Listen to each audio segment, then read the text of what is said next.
loin of this, leg of that. I am not eating the flesh of the animals. In America, if it has fur, we either eat it or wear it.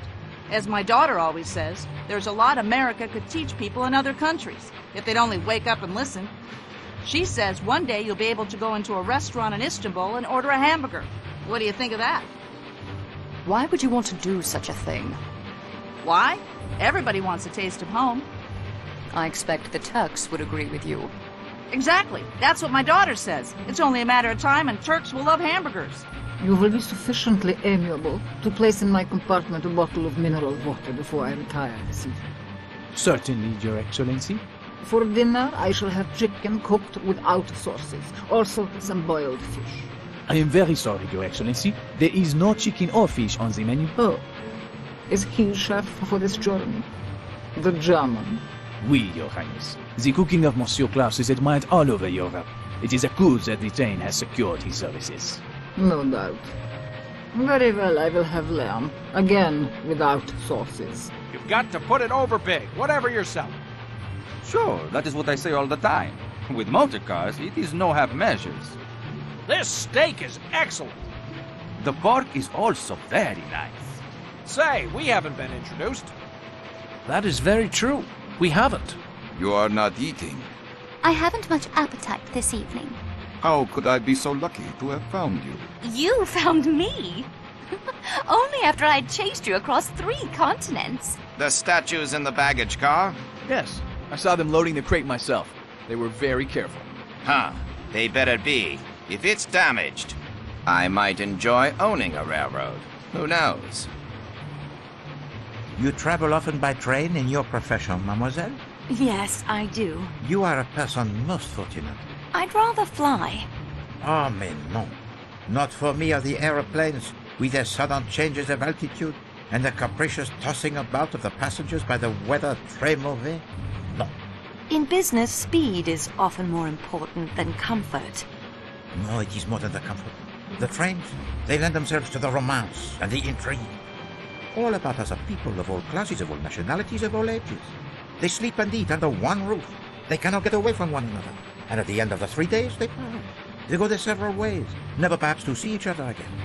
For a few moments only, the skilled detective has the chance to study his fellow travelers, to watch their little stories unfold beneath the microscope of the trained eye. Tell me what you see. You as well, mademoiselle. We will make the little game of it, n'est-ce pas?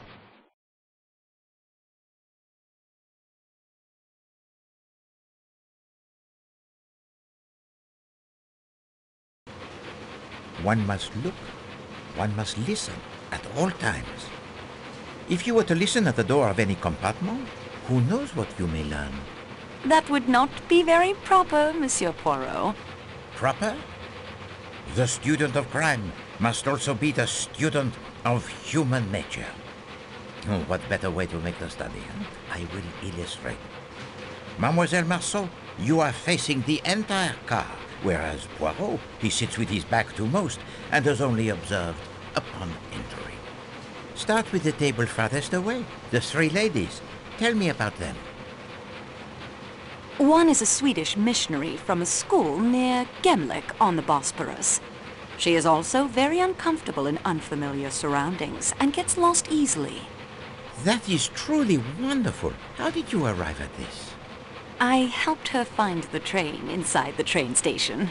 Well, it is an important lesson, that. When you know the facts, why bother with the clues? The younger woman is British from her accent. She seems very capable and down to earth. If we'd been at school together, I believe we would have been friends. Oui, she has a strong character, that one. Perhaps the strongest among us. But she is a mystery nonetheless. Why do you say that?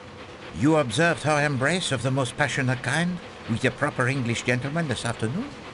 Yes, I did. Very un-English of both of them. As you say. And yet now she sits at another table, indifferent to him and his glances. Lovers quarrel? What can have happened in so short a time for the lovebirds to fly from the light into the darkness? The older woman with the loud voice is American. Even with the length of the car between us, one can tell that. Well, it is true what you say. And yet, she seems to be a woman quite amiable and without malice. A good beginning. And what is there to say about the tanned British gentleman? He has spent much time in the tropics. Wait, some far-flung corner of the British Empire. India, perhaps. He's not as proper as he looks. Or he is so in love, it breaks down all the inhibitions. They are married, but not to one another. What did she say to him? Huh? Not now. Not now. When it is behind us, then. They are waiting for the divorce to be final. Perhaps. Military, I would say, from the way he carries himself.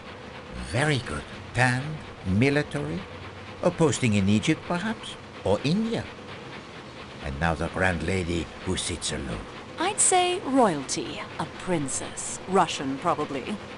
Oh, no. You will not play the same trick on Poirot twice. Alors, she too you have met? I did a small service for her earlier today. She has the very grim exterior, that one, but there is something about her, huh? A twinkle in the eye, perhaps? No, I think she is not quite so much the dragon as she appears.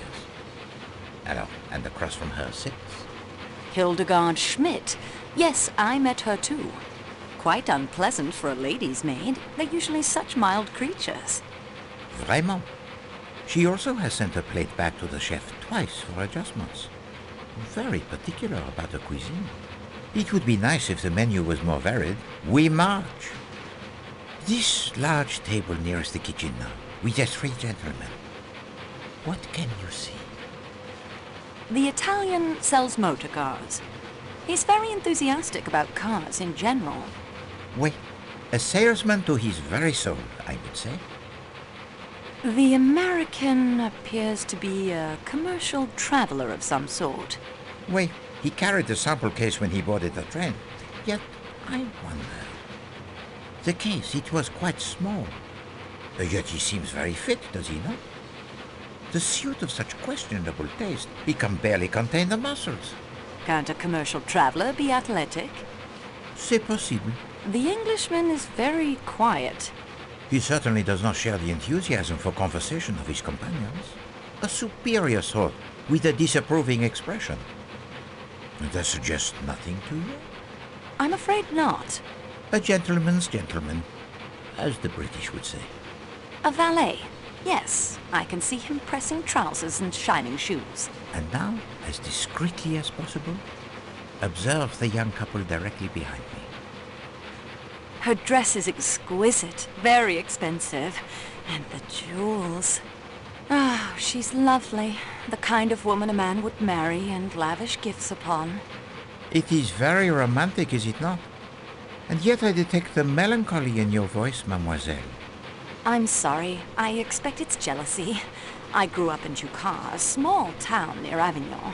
My parents wanted me to stay in Jucas and marry well, but I rebelled. Ah. Have you never rebelled, Monsieur Poirot? These days, not so much, I fear. Rebellion, it is for the young. I went to England, too, to university, then out here to Istanbul. I wanted to get as far away from Jucas as I could. I wanted mystery, adventure, romance. I became a clerk. No mystery, no adventure, and certainly no time for romance. Poirot is not so much the expert on romance. Yet mystery and adventure may be closer than you think. The man is very handsome, aristocratic. He dresses as an Englishman, but his accent is Hungarian, I think. Oui, a diplomat, I believe, fiercely in love. Fiercely? The man who makes the unwanted advances to his young wife would suffer for it. And now, to the last table, where the older gentleman has been glancing this way throughout dinner. The older man's name is Ratchet, an American. Very coarse and brutish, despite the fine clothes and table manners. He forced his attentions on me in the bazaar today. I think he's been trying to renew the attempt all through dinner. He keeps looking this way. Most would see the smiling round face with the pink cheeks and the brilliantly white teeth that are false and say, there sits a benevolent personality indeed. There is no smile in his eyes. No, there is a dark fever in them. Not a benevolent man, not a nice man at all. And forgive me, mademoiselle, but I do not think that he has been watching you. Poirot is the unfortunate victim of his interest this evening. The younger American man is named Hector something. I like him. He seems very open and pleasant. He's Mr. Ratchet's secretary, I believe, but I don't think he's very happy in the position. Perhaps an acquaintance worth cultivating for an attractive young lady traveling alone? Monsieur Poirot, I would never be so forward. Oh, but it is 1934, mademoiselle. Young ladies are forward. Even those from Juka. Hector, I'm not having dessert. I thought I might try the... You go get started on those letters I dictated. But I... Yes, sir. I think I have the pleasure of speaking to Monsieur Hercule Poirot. You have been correctly informed, monsieur. My name's Ratchet. In my country, we come to the point quickly. Mr. Poirot, I want you to take on a job for me. It means big money. Big money. I'm a rich man. Rich men have enemies. I have an enemy. Only one enemy? Just what do you mean by that? Monsieur, in my experience, when a man he is in a position to have, as you say, the enemies, then it does not usually resolve itself into one enemy alone. I appreciate your point. Enemy or enemies, it doesn't matter. What matters is my safety. My life has been threatened, Monsieur Poirot. I'm used to taking pretty good care of myself. I'm not the kind of man to be caught napping, but you'll be extra insurance. I regret, monsieur. I cannot oblige you. Name your price. I have been very fortunate in my profession, monsieur. I have made enough money to satisfy both my needs and my caprices. I take now only such cases as interest me. What's wrong with my proposition? If you will forgive me for being personal, I do not like your face, Monsieur Ratchet.